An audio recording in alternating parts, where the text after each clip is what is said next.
Today is April 22nd, 2020, and this is an interview with Rabid Flesh Eaters guitarist Mike Taylor by Nick Perkel. Now, Mike, please give me an introduction on yourself as well as your band. Okay. Hey, this is Mike Taylor from the Rabid Flesh Eaters, and I play guitar. And I also have a bass player here. John Hill, bass player for Rabid Flesh Eaters. How's it going, Nick? Hey, what's up, man? Just trying to survive out in Jersey.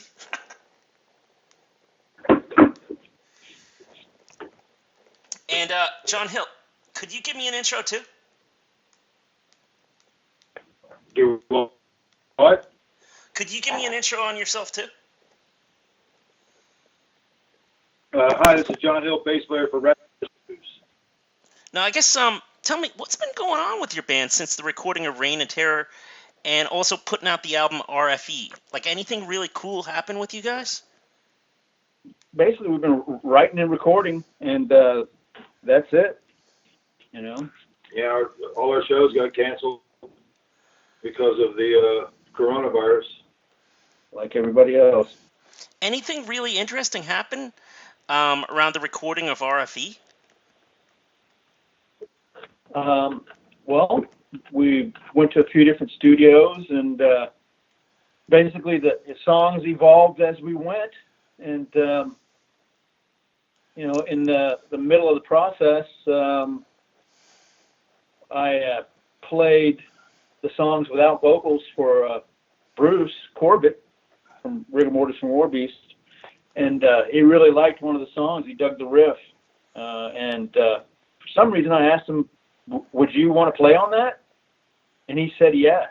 And I was blown away. And eventually, when Bruce did come in and work on it, he kicked ass. Him and Ricky were trading off vocal lines, and really, he was really doing a great job. He even taught Ricky a few pointers in the studio, maybe things he learned from Phil when they were recording Orbeez. But that was quite an experience. You and this is for Mike mainly, I guess. You and Kerry Crafton produced the album. What were the major things you knew you wanted to make this album come out as? Or what were the major things you knew you wanted to make this album come out like? Just to have it come out as well as it did. Well, being the guitarist, I'm always concerned about getting a good guitar sound. So, he had to, whenever I'd go to turn the guitars up, he'd have to, balance that out and, get it even mixed with everything else. So, that was always a battle. Plus, his heart is in the hospital. John, what were some of the things you said to Kerry? Actually, we had 3 different bass tracks with 3 different sounds on it, so gave him a lot of material to work with. But he's the one that dialed in the tone of the bass, other than just my guitar. I thought it was pretty good. And we're reaching out to him right now because he's not doing well. He's in the hospital, so. Kerry's a legend. He has to stick around. Right on. Like, is Kerry's great. How many times have you worked with him in the studio before?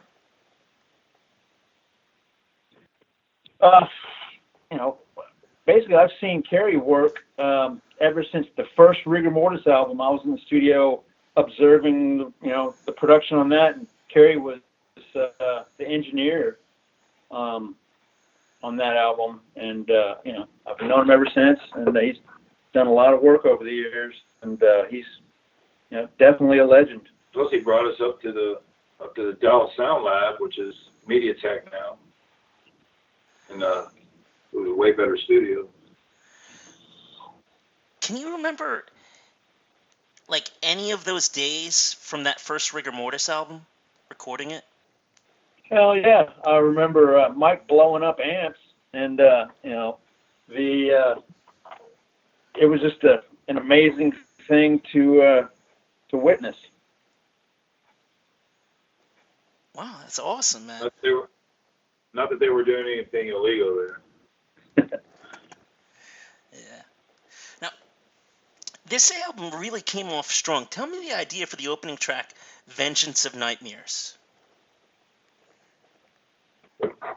Well, I think Ricky would say that his idea for it was getting back at people who deserved it or people who did you wrong. You know, that you're going to become the nightmare who's going to seek vengeance.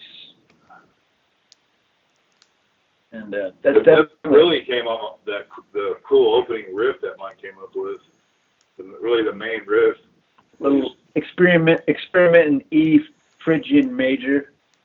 We just took it and ran with it. It's a tough one to play to open a set with too. How come Get you warmed up. Now, with Hallucinations, that's Does like. Wait, you finish what you were going to say. I'm sorry about that. It's tough to play because of the tempo. There's a lot of hammer on, and then Mike's doing a lot. He's doing more than I am. But I'm just locking it down. By the second verse, your picking hand starts to cramp up, and it's an endurance run, really. It definitely gets you warmed up for the rest of the set, though. Now with the track Hallucinations, that's like beginning, like instantly striking memories of like some wicked horror movies. Tell me some of your favorite horror movie soundtracks.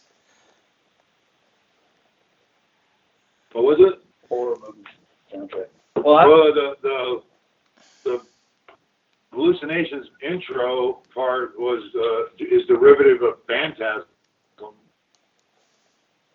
from the theme music for the movie Phantasm.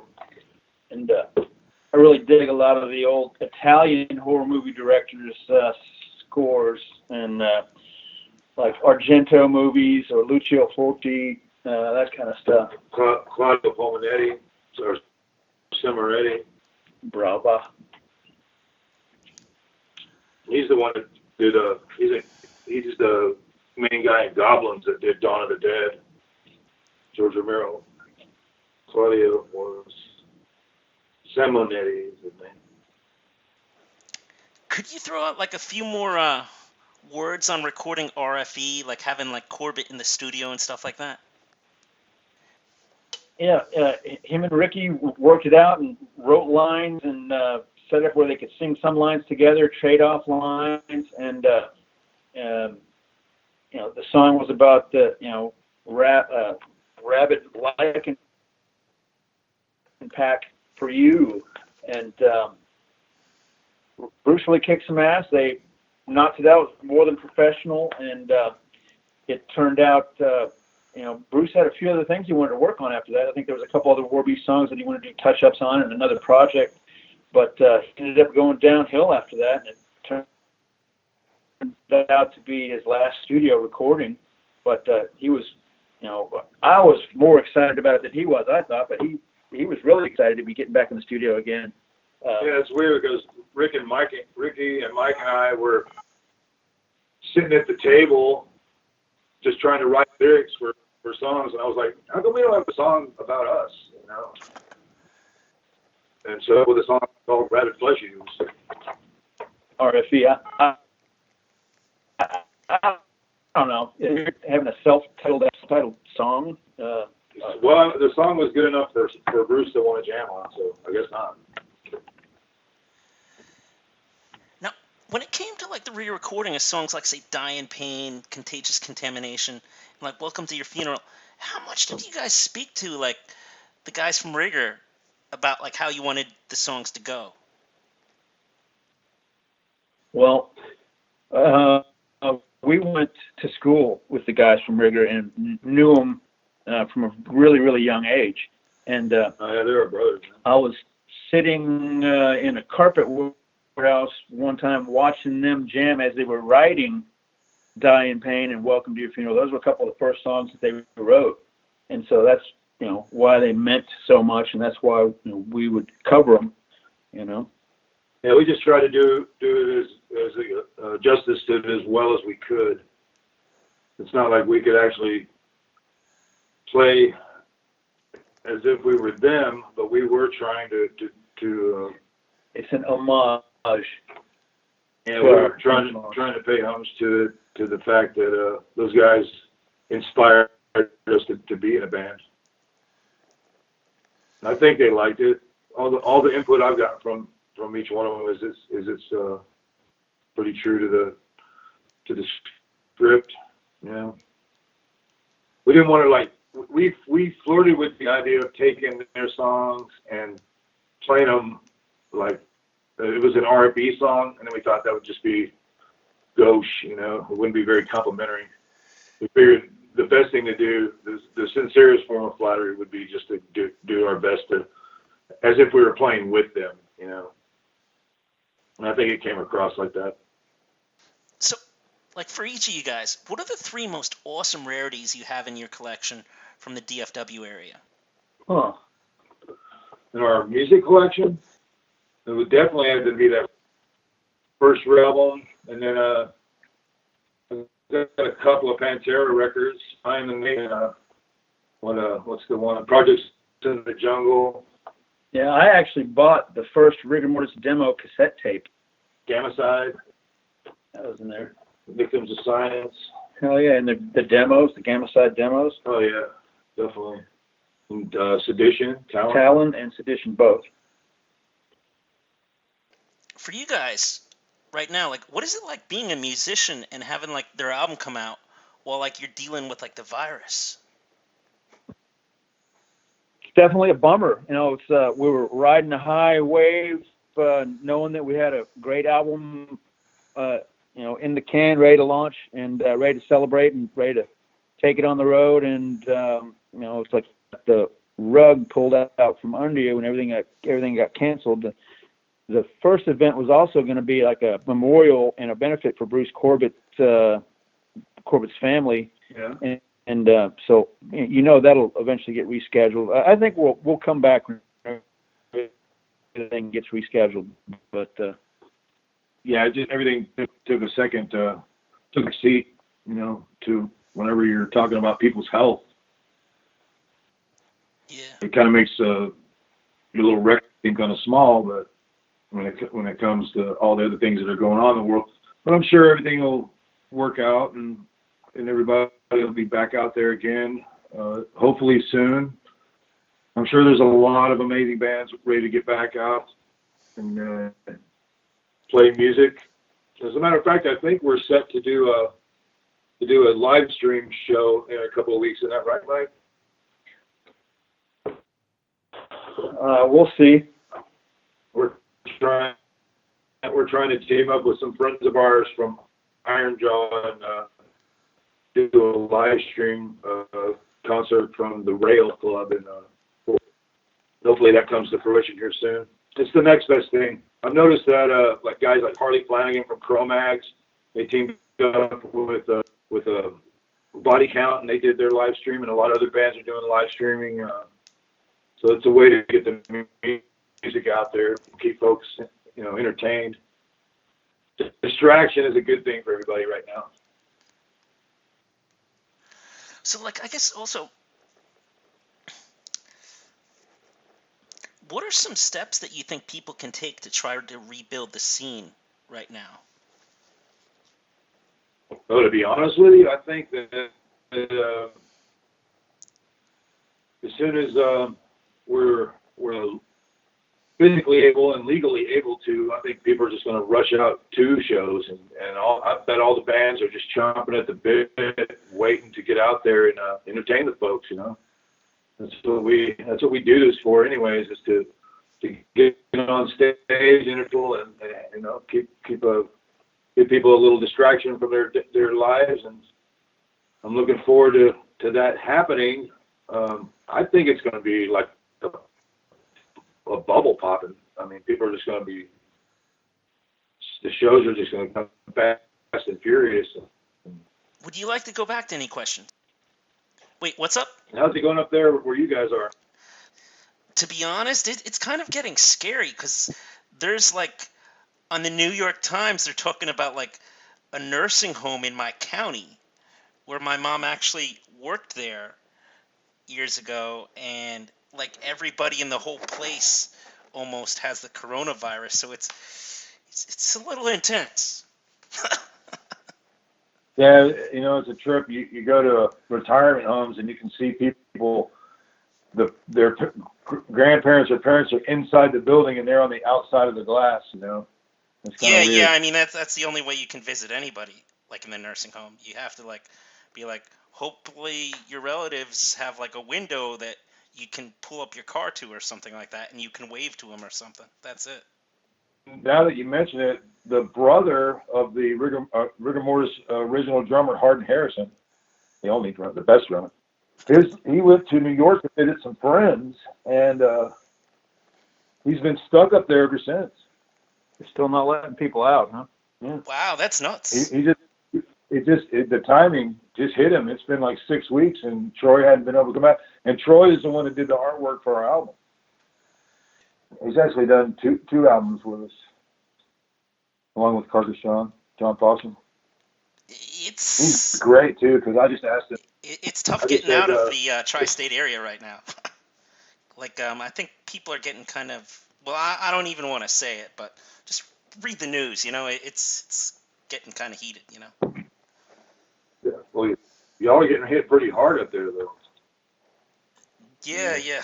Just It's a lot serious. I notice a lot of people around here, especially in the more rural areas, aren't taking it serious at all. They're gathering. As a matter of fact, yesterday I saw a protest. It had been at least 100 people in downtown Dallas, and they were they were trying to get the economy started again.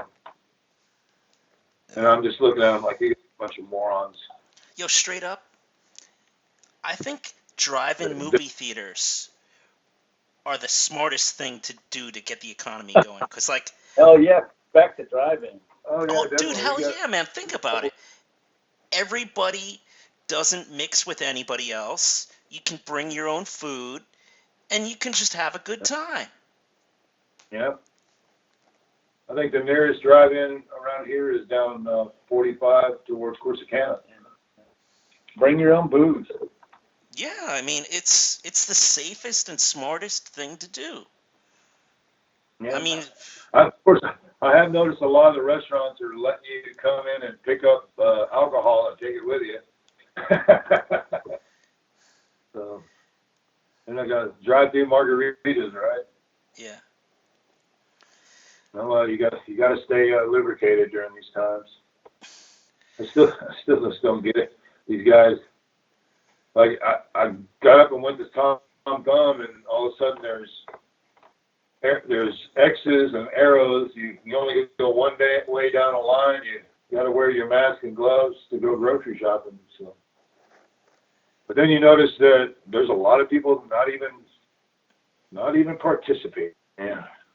We come out with this record, Rabid Flesh Eaters, rabies. That's basically a virus that you can contract. And then what about the cover of Contagious Contamination on the album? That was we're coming out with that, and all of a sudden, Mike and I are looking at each other like, did we start this crap? oh no.